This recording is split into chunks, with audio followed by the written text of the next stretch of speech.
E aí, pessoal, vou analisar então aqui algumas questões do romance Ponciá Vicêncio, da Conceição Evaristo. Então, quem já leu ou quem já viu a videoaula lá do canal completinha, né, do canal Leituras Obrigatórias, vamos lá então, vamos ver aqui algumas questões, tá? Questão número 1. Assinale a alternativa em que no fragmento transcrito do romance Ponciá Vicêncio, de Conceição Evaristo, se identifica uma atitude típica e caracterizadora da personagem Ponciá. A. Ali deitada de olhos arregalados, penetrados no nada. B. Era feito uma formiga laboriosa resolvendo tudo. C. E o máximo que fazia se descontente estava era resmungar. D. Revelava suas tristezas com imensas lágrimas. Reparem aqui que está perguntando sobre a Ponciá Vicêncio. Qual é o detalhe?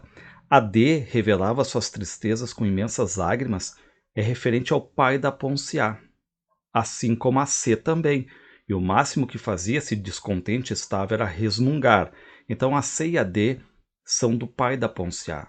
A B e a são da Ponciá. Só que reparem, a Ponciá era feita uma formiga laboriosa resolvendo tudo isso antes. Depois a Ponciá vai ter uma característica que vai ser, então, assim, a gente vai saber que é a Ponciá. Por quê? Porque ela fica olhando para o nada, para o vazio, para o vago. Então, isso vai lembrar muito o avô dela, essa questão toda da herança do livro, né? Então a alternativa aqui é a A. 2. Leia o texto a seguir e responda as duas próximas questões, tá? Então reparem, a gente vai ter a partir de agora o seguinte, ó. Quando os filhos de Ponciá, 7, nasceram e morreram, lembrando que a Ponciá teve 7 filhos, os 7 morreram, não vingaram, né? Nas primeiras perdas ela sofreu muito. Depois, com o correr do tempo, a cada gravidez, a cada parto, ela chegava mesmo a desejar que a criança não sobrevivesse. Valeria a pena pôr um filho no mundo? Lembrava-se de sua infância pobre, muito pobre lá na roça, e temia a repetição de uma mesma vida para os seus filhos. O pai trabalhava tanto, a mãe pelejava com as vasilhas de barro e tinham apenas uma casa de pau a pique coberta de capim para abrigar a pobreza em que viviam. E esta era a condição de muitos. Molambos cobriam o corpo das crianças que até bem grandinhas andavam nuas. Entretanto, assim que as meninas cresciam um pouco, as mães providenciavam panos para tapar-lhes o sexo e os seios. Crescera na pobreza, os pais, os avós, os bisavós sempre trabalhando nas terras dos senhores. A cana, o café, toda a lavoura, o gado, as terras, tudo tinha dono. Os brancos. Os negros eram donos da miséria, da fome, do sofrimento, da revolta suicida. Alguns saíram da roça, fugiam para a cidade, com a vida a se fartar de miséria e com o coração a sobrar esperança. Ela mesma havia chegado à cidade com o coração crente em sucessos, e eis no que deu. Um barraco no morro, um ir e vir para a casa das patroas, umas sobras de roupa e de alimento para compensar um salário que não bastava. Um homem sisudo, sério, cansado, mais do que ela talvez, e desesperançado de outra forma de vida. Foi bom os filhos terem morrido. Nascer, crescer, viver para quê? De que valer o padecimento de todos aqueles que ficaram para trás? De que adiantar a coragem de muitos em escolher a fuga, de viverem o ideal quilombola? De que valer o desespero de vô Vicêncio? Ele, num ato de coragem e covardia, se rebelara, matara uns dos seus e quisera também se matar. O que adiantara? A vida escrava continuava até os dias de hoje. Sim, ela, Ponciá, era escrava também, escrava de uma condição de vida que se repetia. Escrava do desespero, da falta de esperança, da impossibilidade de travar novas batalhas, de organizar novos quilombos, de inventar uma outra e nova vida.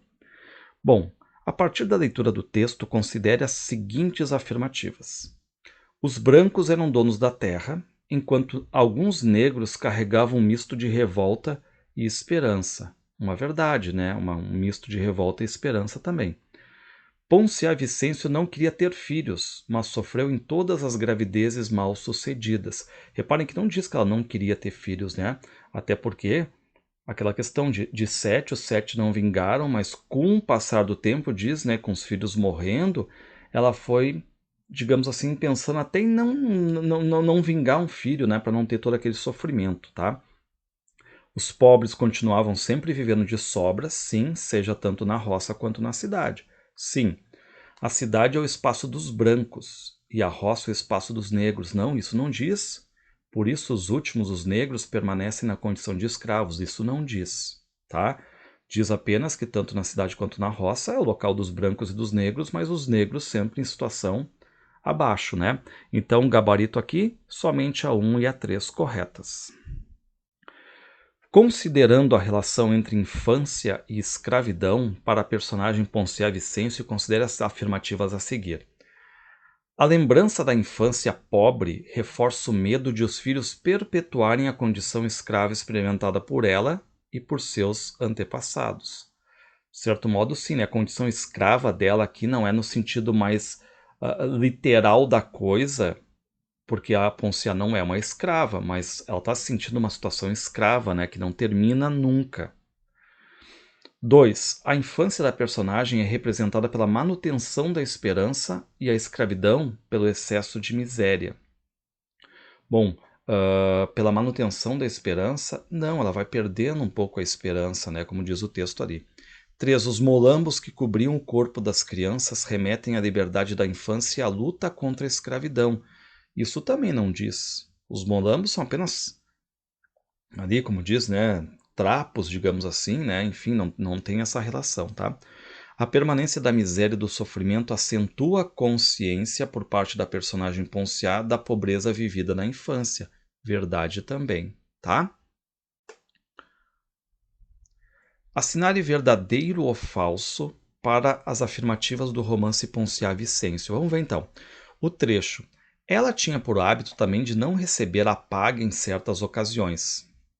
Quem é que não recebia o dinheiro em certas ocasiões? Lembra da personagem Belisa, a prostituta, que gosta do Luandi, o Luandi se apaixona por ela? Se o homem que viesse procurá-la e lhe desse algum prazer, fazendo com que ela esquecesse por momentos os limites da sua função, de apenas proporcionar o gozo ao outro, ou se ela simpatizasse com ele, se ela gostasse dele por algum motivo, não cobrava. Achava que sentimento não tinha preço. É uma referência à personagem Belisa? Sim. Verdadeiro. Os mecanismos de opressão procuram desenvolver estratégias que garantam o controle e a dominação do opressor sobre o oprimido, usurpando do oprimido qualquer vestígio de dignidade. Isto pode ser percebido, por exemplo, no próprio nome daqueles que compõem a família de Ponciá. O avô paterno chamado de vô Vicêncio, a mãe Maria Vicêncio, o irmão Luandi José Vicêncio e a própria Ponciá Vicêncio, sobrenome do coronel. A marca do sobrenome do coronel nos nomes dos personagens dos antigos escravos da fazenda substituiu a antiga tatuagem feita a ferro nos seus corpos. O exercício da opressão apenas toma contornos diferentes, porém continua marcando suas vidas. Bom, essa afirmação da Flávia Santos de Araújo, doutora em estudos afro-americanos, resume uma condição verdadeira da obra. É verdade. Terceiro, não aceitar seu próprio nome, porque a Ponciá não gostava do próprio nome. Aprender a ler, sim, ir para a cidade são símbolos de resistência para Ponciá burlar a dinâmica do ciclo de violência e exclusão social no qual a sua história foi inscrita. Verdade também. Os objetos de barro feitos por Ponciá e por sua mãe, as músicas cantadas por Luandi e pelo seu pai, as garrafadas de Néngua Caínda são símbolos da herança identitária que se construirá ao longo do romance sobre a cultura afrodescendente no Brasil. Verdade. É aquela marca que vai passando também, digamos assim, né, de geração para geração. Também verdadeiro. Uma das marcas do livro é a recorrência a imagens ou situações que se repetem, formando símbolos importantes na construção da narrativa, como a estatueta do vô Vicêncio, o retorno à casa sempre vazia, a presença da cobra ou a sua casca, o arco-íris, o braço cotó de vô Vicêncio. Poderíamos citar também a questão da estação, da Néngua Caínda e as suas profecias. Verdade também, ou seja, todas verdadeiras aqui. Leia os textos a seguir. O primeiro é da própria Conceição Evaristo. A nossa escrevivência, e aí está explicado o que é escrevivência, escrita das mulheres negras, não pode ser lida como histórias para ninar os da Casa Grande. e sim para incomodá-los em seus sonos injustos, ou seja, uma abordagem realista. Agora do romance Ponciá. Ponciá descobria que não bastava saber ler e assinar o nome. Da leitura era preciso tirar outra sabedoria. Era preciso autorizar o texto da própria vida, assim como era preciso ajudar a construir a história dos seus. E que era preciso continuar decifrando nos vestígios do tempo os sentidos de tudo que ficara para trás, e perceber que por baixo da assinatura do próprio punho outras letras e marcas havia. A partir das considerações dos dois textos, é correto afirmar que a enquanto a escritora valoriza a dimensão política da narrativa, a personagem preocupa-se com a escrita de sua biografia. Falso, tá? A Ponciá não está preocupada com escrever uma biografia, né? B. Ao referir-se aos da Casa Grande, a autora limita a oposição negros versus brancos a uma dimensão especial apenas da Casa Grande. Não, é do Brasil todo, né? E de certo modo do mundo todo. C.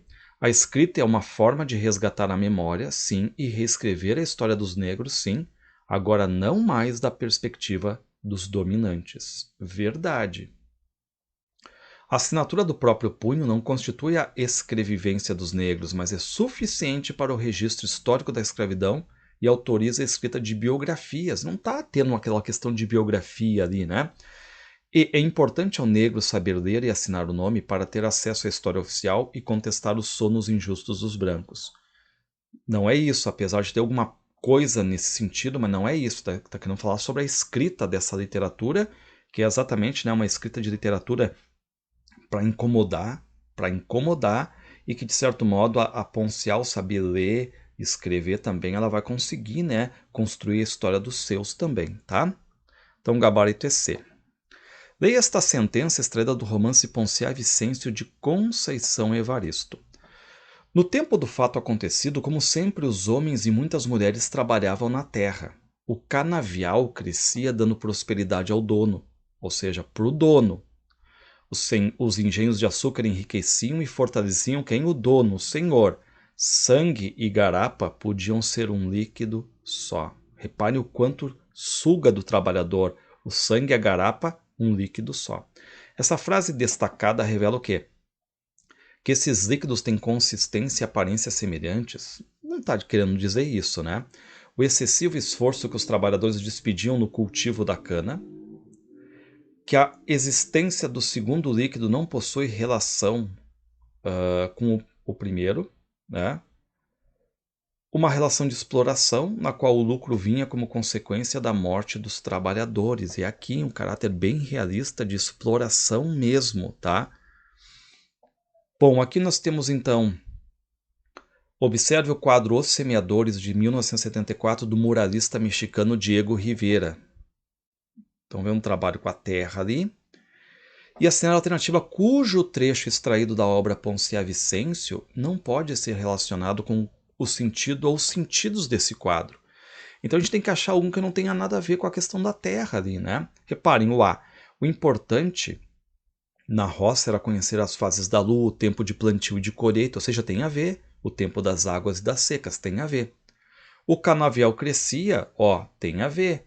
Dando prosperidade ao dono, os engenhos de açúcar enriqueciam e fortaleciam o senhor, sangue e garapa podiam ser o líquido só, tem a ver. Um dia o coronelzinho, o senhor moço que já sabia ler, ficou curioso para ver se negro aprendia os sinais, as letras de branco. Quando o senhor moço se certificou de que negro aprendia, parou a brincadeira. Essa não tem nada a ver, essa tem a ver com o letramento, né, que o senhor moço fez de um certo tempo para o pai da Ponciá. E quando viu que o pai da Ponciá estava aprendendo, ele parou. D. Ponciá se lembrava pouco do pai. Por quê? Porque o homem não parava em casa, vivia constantemente no trabalho da roça, só tem a ver, nas terras dos brancos. Nem tempo para ficar com a mulher e filhos o homem tinha. Quando não era tempo de semear, era tempo de colheita, e ele passava o tempo todo lá na fazenda. Então, qual é o que não tem ali a ver? É a C. Leia o trecho abaixo extraído do romance Ponciá Vicêncio de Conceição Evaristo. Vamos ficar aqui atentos, ó. Ele dizia que as mulheres pareciam estrelas. Quem é que dizia que as mulheres pareciam estrelas no livro? O pai da Ponciá. Eram bonitas, iluminavam a noite que existia no peito dos homens. Moravam em outras terras, tinham outros modos, outros sonhos. A lembrança das duas é uma cena em que o Luandi voltou ao povoado e nem a mãe nem a Ponciá estão e o pai já estava morto. A lembrança das duas, mãe e irmã, voltou viva e dolorida dentro dele, Luandi. Então o ele se refere ao pai do Luandi e dele se refere ao Luandi. Luandi olhou mais uma vez o quarto onde dormiam. Esperou por alguns instantes, crendo ainda que elas, as duas, mãe e irmã, sairiam lá de dentro, mas elas não estão ali. E como isso não aconteceu, encaminhou-se em direção à saída, puxou a porta e se foi. No início do trecho, o ele se refere ao pai de Ponciá, verdade. No segundo parágrafo do trecho, o dele ainda continua sendo uma referência ao pai de Ponciá, falso, é o Luandi. 3. A opinião sobre as mulheres que aparecem neste trecho é expressa pelo pai de Ponciá, o seu filho Luandi, sim. E essa opinião, vai ter uma importância significativa para o Luandi quando ele se apaixonar por Belisa, que exatamente ele vai chamar ela de mulher estrela maior, verdade. 1 e 3 por enquanto verdadeiras. A opinião sobre as mulheres que aparece neste trecho é expressa pelo pai de Ponciá, sim. Ao marido da Ponciá, falso. Para que o marido de Ponciá compreenda sua esposa e aceite-a de falso, não tem nada a ver. É a opinião do pai para o Luandi. O dele, que aparece no segundo parágrafo do trecho, é uma referência a Luandi, sim.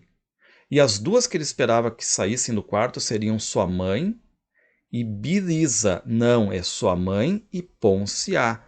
Por isso que o gabarito aqui é 1 e 3. 9. Leia o trecho abaixo extraído do romance Ponciá Vicêncio de Conceição Evaristo. Maria Vicêncio, a mãe de Ponciá e Luandi, ouviu as palavras de Nengua Caínda, a sacerdotisa sábia, e concordou com a Nengua Caínda. Para que desafiar o tempo, aconselhava a velha, com a sua voz de sussurro feita mais de silêncios falantes do que de sons. O humano não tem força para abreviar nada e, quando insiste, colhe o fruto verde antes de amadurecer. Tudo tem o seu tempo certo. Porque o que está acontecendo aqui?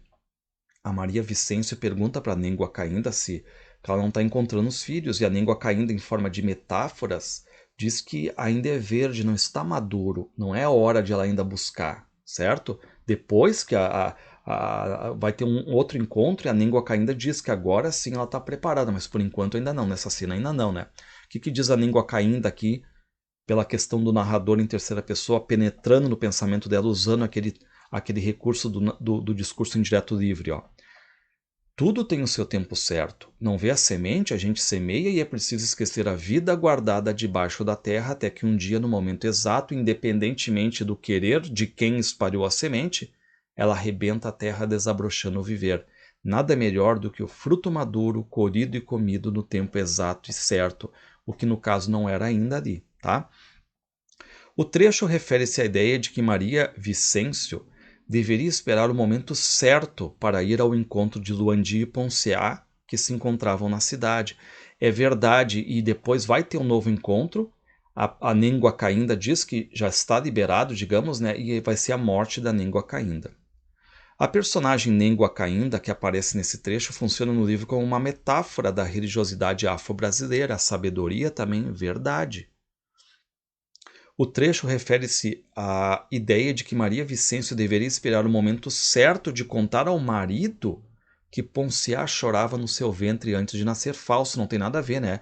Se a Maria Vicêncio estaria na hora de buscar a filha na cidade. 4. O trecho apresenta uma das marcas mais significativas de sua construção narrativa, que é o uso do discurso indireto livre, verdade, em que a voz do narrador se confunde com a voz do personagem, criando assim o ponto de vista da própria personagem sobre os fatos narrados. Verdade. E a gente tem a 5, a figura de linguagem usada por Nengua Caínda, que ainda está verde, para definir a importância do tempo, é a metáfora. Sim, é a metáfora. Então, gabarito aqui, 1, 2, 3 e 4. 1, 2, 4 e 5. A 3 está errada. Leia o trecho abaixo extraído do romance Ponciá Vicêncio de Conceição Evaristo. Era pajem do senhor moço. Quem é que era pajem do senhor moço do coronelzinho? O pai da Conceição. O pai da Ponciá Vicêncio, tá? Tinha a obrigação de brincar com o senhor moço. Ele era o cavalo onde o mocinho galopava, sonhando conhecer todas as terras do pai. Tinham a mesma idade. Um dia o coronelzinho exigiu que ele, o pai de Ponciá, abrisse a boca, pois queria mijar dentro. O pajem abriu. O pajem é o pai da Ponciá, o criado dele, digamos assim, né? A urina do outro caía escorrendo quente por sua goela e pelo canto de sua boca. Assim o moço ria, ria. Ele, o pai de Ponciá, chorava e não sabia o que mais lhe salgava a boca, se o gosto da urina ou o sabor das suas lágrimas. Se eram livres, por que continuavam ali? Por que então tantos e tantas negras na senzala? Por que todos não se arribavam à procura de outros lugares e trabalhos? Questão 1. O pajem do coronelzinho é vô Vicêncio. Falso, não é o vô Vicêncio, é o pai. Que não, o vô, tanto o vô quanto o pai da Ponciá não tem nome ali, né? Então não é A1, tá falso, porque é o pai da Ponciá. O tratamento que o pajem, o pai de Ponciá, recebe do coronelzinho corresponde à condição humilhante que os negros ainda viviam mesmo com o fim da abolição. Verdade, porque se o vô Vicêncio era um ex-escravo, o pai da Ponciá já não era escravo, mas sofria as mesmas humilhações. O trecho apresenta o recurso do discurso indireto livre, ok. O pajem do coronelzinho é o pai de Ponciá, ok. A ideia de se arribar, sair dali à procura de outros lugares e trabalhos como forma de fugir dessa condição de semi-escravidão que os negros da Vila Vicêncio viviam, vai ser realizada pelo pajem, pelo pai de Ponciá no decorrer da narrativa. Falso, porque ele não vai fazer isso aí, ele vai acabar morrendo na roça mesmo. A 11 aqui, tá? Leia o trecho abaixo, extraído do romance Ponciá, Vicêncio de Conceição Evaristo. Por aqueles tempos, pelo interior ali da roça, andavam os missionários. Um dia a notícia correu que eles estavam ali. Eles iriam demorar por ali e montariam uma escola. Quem quisesse aprender a ler, poderia ir. Ponciá Vicêncio obteve o consentimento da mãe. Quem sabe a menina um dia sairia da roça e iria para a cidade. Então carecia de aprender a ler. Na roça, não. Outro saber se fazia necessário. O importante na roça era conhecer as fases da lua, o tempo de plantio e de colheita, o tempo das águas e das secas. O saber que se precisa na roça difere, é diferente em tudo do saber da cidade. Era melhor deixar a menina aprender a ler. Quem sabe a estrada da menina seria outra. Ponciá Vicêncio vencia as dificuldades, aprendeu o abecedário, conhecia as letras em qualquer lugar. Quando o pai chegava, ficavam juntos lendo as letras na cartilha. Enquanto o saber do pai em matéria de leitura se estacionava no reconhecer as letras, o da menina ia além. Quando os padres partiram, os missionários, depois de terem cumprido todos os seus ofícios, Ponciá logo percebeu que não podia ficar esperando por eles para aumentar o seu saber. Foi avançando sozinha e pertinaz pelas folhas da cartilha. Em poucos meses já sabia ler. Vamos às questões agora. O aprender a ler de Ponciá Vicêncio pode ser visto como uma metáfora de resistência e busca de liberdade contra a condição de escravo que sua gente vivia na Vila Vicêncio. Sim, ela é uma luta contra o analfabetismo e contra aquela condição de sempre estar ali se humilhando. Sim, a leitura, aprender a ler e escrever é uma conquista de liberdade também. Uma das características do estilo da construção narrativa que pode ser visto neste trecho é a linguagem concisa, enxuta, fato que pode ser observado pela presença marcante de frases curtas nos parágrafos apresentados, que é uma verdade também uma marca aqui da Conceição. O aprender a ler para Ponciá Vicêncio vai representar também um elemento de dor, pois isso lhe dará consciência sobre o seu próprio nome. Lembre que ela aprende o nome dela e quando ela coloca o acento, ela acha que o acento é como se fosse uma lâmina no nome dela, né? Marcada por derrotas, né? E essa consciência lhe dará a noção de ter um nome que lhe tire identificação diante de si e do mundo, também uma verdade. Luandi também aprender a ler com os missionários, isso lhe facilitará alcançar o cargo de policial quando chegar à cidade. Falso, porque quem ensina o Luandi a ler, a escrever, é o soldado Nestor e não é na roça, é lá na cidade já, tá? Então, gabarito 1, 2 e 3. Pessoal, inscrevam-se no canal Leituras Obrigatórias, tá? Se puderem, sejam membros aí do canal, ajudem o canal Leituras Obrigatórias para estar sempre colocando aí os melhores resumos, tá? Um grande abraço a todos e até mais adiante quando eu peguei questões aqui já feitas mas mais adiante eu vou criar o meu simulado e vocês vão ver então aqui que eu vou criar algumas questões inéditas sobre Ponciá Vicêncio, tá? Um grande abraço a todos.